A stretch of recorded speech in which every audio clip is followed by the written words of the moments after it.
Hi everyone, welcome back to my channel. இன்றைக்கி வீடியோவில் pepper chicken எப்படி செய்கிறதுன்றதை பார்க்கலாம். பார்க்குறதுக்கு முன்னாடி சேனலை மறக்காமல் சப்ஸ்கிரைப் பண்ணிக்கோங்க. கூடவே இருக்கிற பெல் ஐக்கனையும் கிளிக் பண்ணிக்கோங்க. அப்போ தான் நான் போடுற வீடியோஸ் உங்களுக்கு நோட்டிஃபிகேஷனாக வரும், நீங்களும் மிஸ் பண்ணாமல் பார்க்கலாம். பெப்பர் சிக்கனுக்கு ஃபஸ்ட்டு தேவையான மசாலாவை வறுத்து பொடி பண்ணி ரெடி பண்ணி எடுத்து வச்சுக்கலாம். அதுக்கு கடாயில் 1 டேபிள் ஸ்பூன் மிளகு, 1 டீஸ்பூன் ஜீரகம், 1/2 டீஸ்பூன் சோம்பு, ஒரு விரல் சைஸ் பட்டை, 5-6 போல் லவங்கம், ஒரு ஏலக்காய், கூடவே ஃப்ரெஷ்ஷான கருவேப்பிலை ஒரு சின்ன பவுல் அளவுக்கு சுத்தமாக வாஷ் பண்ணிவிட்டு சேர்த்துக்கோங்க. இந்த ரெசிபிக்கு நல்ல ஒரு டேஸ்ட் கொடுக்குறதே இந்த மசாலா தான். அதனால் இந்த மசாலாவை வறுக்கும் போது ஃபுல் சிம் ஃப்ளேமில் வச்சு நல்லா பொறுமையாக வறுத்து விடுங்க. லைட்டாக கலர் சேஞ்ச் ஆகி நல்ல வாசம் வர அளவுக்கு வறுத்தா போதும். ரொம்ப நேரம் வறுத்துட்டோன்னா மசாலா கசப்பு தன்மை கொடுத்துரும். இதை அப்படியே ஒரு பிளேட்டுக்கு மாற்றி ஆற வச்சுக்கலாம். கடாயில் கொஞ்சமாக தேங்காய் எண்ணெய் சேர்த்துக்கோங்க. தேங்காய் எண்ணெய் சூடானதும் ஒரு 1/2 டீஸ்பூன் அளவுக்கு சோம்பு, ஒரு 5-6 போல் லவங்கம், கூடவே ஒரு ஏலக்காய், ஒரு துண்டு பட்டை, ஒரு காஞ்ச வத்தல் மட்டும் சேர்த்து நல்லா பொரிய விடுங்க. 3 மீடியம் சைஸில் பெரிய வெங்காயத்தை தின்னா ஸ்லைஸ் பண்ணிவிட்டு இது கூட சேர்த்துருக்குறேன். சப்போஸ் நீங்கள் சின்ன வெங்காயத்தில் பண்ண போகிறீங்க அப்படின்னா 15 போல் சின்ன வெங்காயம் சேர்த்துக்கோங்க.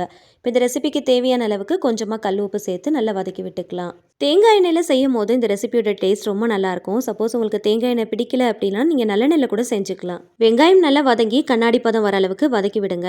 இது வதங்குற அந்த டைமில் நம்ம வறுத்து வச்சிருக்கிற மசாலாவை பொடி பண்ணி எடுத்துக்கலாம். மிக்ஸி ஜாருக்கு மாற்றி நல்லா கொரப்பாக பொடி பண்ணி எடுத்துக்கோங்க. ரொம்ப நைஸாக பொடி பண்ணிடாதீங்க. இந்த அளவுக்கு நல்ல கொரப்பாக பொடி பண்ணி தனியாக எடுத்து வச்சுக்கோங்க. வெங்காயம் நல்லா வதங்கணும். அப்போ தான் இந்த ரெசிபிக்கு நல்ல ஒரு டேஸ்ட் கிடைக்கும். நல்லா வதங்கினதுக்கப்புறமா 1 டேபிள் ஸ்பூன் அளவுக்கு இஞ்சி பூண்டு பேஸ்ட்டு சேர்த்து ராஸ்மெல் போகிற அளவுக்கு நல்லா வதக்கிக்கோங்க. வெங்காயம் நல்லா வதங்கினதுக்கப்புறமா இஞ்சி பூண்டு பேஸ்ட்டு சேர்த்து வதக்கும் போது இந்த அளவுக்கு நல்லா கிறிஸ்பியாகி கிடைக்கும். ஸோ இந்த அளவுக்கு நல்லா வதக்கிட்டு அதுக்கப்புறமா தான் மற்ற பொருட்கள் எல்லாமே நம்ம சேர்க்கணும். வாஷ் பண்ணி வச்சுருக்கிற சிக்கனை இது கூட சேர்த்துக்கலாம். 1 kg அளவுக்கு சிக்கன் சேர்த்துருக்குறேன். இந்த வெங்காயத்து கூடயே சேர்த்து சிக்கனை நல்லா வதக்கி விடுங்க. புளிப்பில்லாத 2 தக்காளி பழத்தை மிக்ஸி ஜாரில் சேர்த்து நல்லா நைஸாக அரைச்சி எடுத்துக்கோங்க. சிக்கன் நல்லா வதங்கினதுக்கப்புறமா தக்காளி விழுதை இது கூட சேர்த்துக்கலாம். மிக்ஸி ஜாரில் கொஞ்சமாக தண்ணி விட்டு அலசிட்டு அதையும் இது கூட சேர்த்துக்கலாம். சேர்த்துட்டு நல்லா மிக்ஸ் பண்ணி விடுங்க.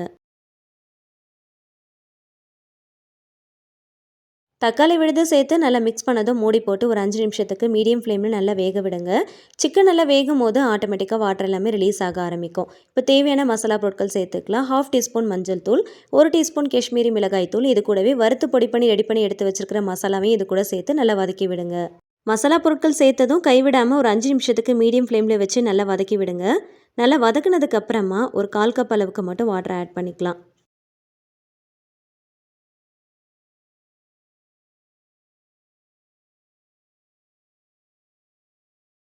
சிக்கன் வேகும் போது ஆட்டோமேட்டிக்காக வாட்டர் எல்லாமே ரிலீஸ் ஆக ஆரம்பிக்கும். ஸோ அதனால் ஒரு சின்ன கப்பில் 1/4 கப் அளவுக்கு மட்டும் வாட்டர் ஆட் பண்ணால் கரெக்டாக இருக்கும். மூடி போட்டு கரெக்டாக ஒரு 15 நிமிஷத்துக்கு மீடியம் ஃப்ளேமில் வச்சு நல்லா குக் பண்ணுங்கள். நடுநடுவில் ஒரு 2 டைம்ஸ் கிட்ட ஓப்பன் பண்ணி நல்லா மிக்ஸ் பண்ணி விடுங்க. வாட்டர் எல்லாமே நல்லா ட்ரை ஆகி எண்ணெய் எல்லாமே நல்லா பிரிஞ்சு வர ஆரம்பிக்கும். ஸோ அந்த சமயத்தில் ஒரு கைப்பிடி அளவுக்கு கருவேப்பிலை கொத்து சேர்த்து கைவிடாமல் ஒரு 5 நிமிஷத்துக்கு நல்லா கிளறி விடுங்க. கரெக்டாக 15 மினிட்ஸ் நீங்கள் குக் பண்ணிங்கன்னா சிக்கன் நல்லா சாஃப்டாக வெந்து வரும். ரொம்ப நேரம் குக் பண்ணிட்டோம் அப்படின்னா ரொம்ப ஹார்டான மாதிரி ஆகிடும். வாட்டர் எல்லாமே நல்லா ட்ரை ஆகி கிரேவி நல்லா திக்கானதும் ஸ்டவ் ஆஃப் பண்ணிவிட்டு கடைசியாக கொஞ்சமாக நறுக்கின கொத்தமல்லி இலைகள் தூவிட்டு நல்லா மிக்ஸ் பண்ணிவிட்டு சர்வ் பண்ணிக்கலாம். ரொம்ப ஈஸியாக சிம்பிளாக செஞ்சு முடிச்சிடலாம். டேஸ்ட்டும் ரொம்ப சூப்பராக இருக்கும். சாம்பார் சாதம், ரசம் சாதத்துக்கு ரொம்பவே அல்டிமேட்டாக இருக்கும். வீட்லேயே மசாலாவை வறுத்து பொடி பண்ணி இந்த மாதிரி செஞ்சு பாருங்கள். டேஸ்ட் ரொம்ப நல்லாயிருக்கும். இந்த ரெசிபியோடைய வீடியோ உங்களுக்கு பிடிச்சிருந்துச்சுன்னா மறக்காமல் வீடியோக்கு ஒரு லைக் கொடுங்க. ஃபேமிலி அண்ட் ஃப்ரெண்ட்ஸ் கூட ஷேர் பண்ணிக்கோங்க. ட்ரை பண்ணி பார்த்துட்டு மறக்காமல் ஃபீட்பேக் ஷேர் பண்ணுங்கள். இந்த மாதிரி இன்னும் நிறைய இன்ட்ரெஸ்டிங்கான ரெசிபீஸ்க்கு மறக்காமல் என்னோட சேனலை சப்ஸ்கிரைப் பண்ணிட்டு தொடர்ந்து சப்போர்ட் பண்ணுங்கள். Thank you so much. கீப் வாட்சிங்.